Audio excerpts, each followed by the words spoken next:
Kahit anong klaseng adjustment nga po ang gawin ng Sacramento Kings sa kanilang lineup at rotation, wala pa rin naman silang maayos na nagagawa para lamang makakuha ng panalo. 2 beses pa lamang silang nananalo sa last 12 games at hirap pa nga silang manalo laban sa mga lottery team.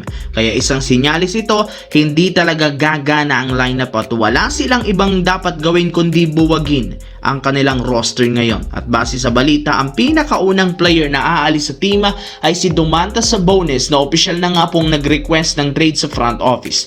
Hindi na nga ito natutuwa pa sa nangyayari sa kupunan, kaya mas mabuti na lamang nga daw kung umalis siya at lumipat ng ibang kupunan na magbibigay sa kanya ng oportunidad na mag-compete sa mas mataas na level at hindi isang prangkisa na palpak gumawa ng plano sa kanilang lineup katulad ng Sacramento Kings. As of now, dahil nga sa pag-alis noong last season ni De'Aaron Fox, bagsak nga talaga ang kinalabasan ng team na ito. Sa kabilang banda, kagaya ng naibalita ko sa inyo, isa ang Los Angeles Lakers sa mga kupunan na inaasahang magiging busy sa trade market dahil gusto nga ng team makakuha ng isang bagong 3-and-D player na makakatulong kay Luka at LeBron para mapasolido lalo ang lineup bago magumpisa ang huling game ng regular season at sa playoffs. At una nga sa listahan ay si Derrick Jones Jr. na naibalitang isa sa mga malalarong balak i-trade ng Los Angeles Clippers kasunod ng maaga nilang pagbagsak sa West. In fact,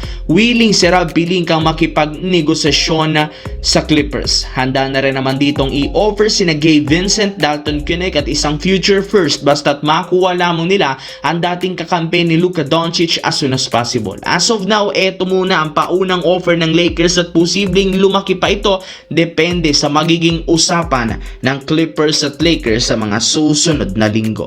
Sa kabilang banda, sa pangalawang beses na pagkakataon sa huling 3 araw magkakaroon ng rematch ang Golden State Warriors at Phoenix Suns. Pero this time, gaganapin naman ang magiging bakbakan sa home court ng Golden State na Chase Center. Sila ang liyamado at may hawak na home court advantage sa ngayon na balak nilang gamitin para makabawi sa pagkatalo noong nakaraan.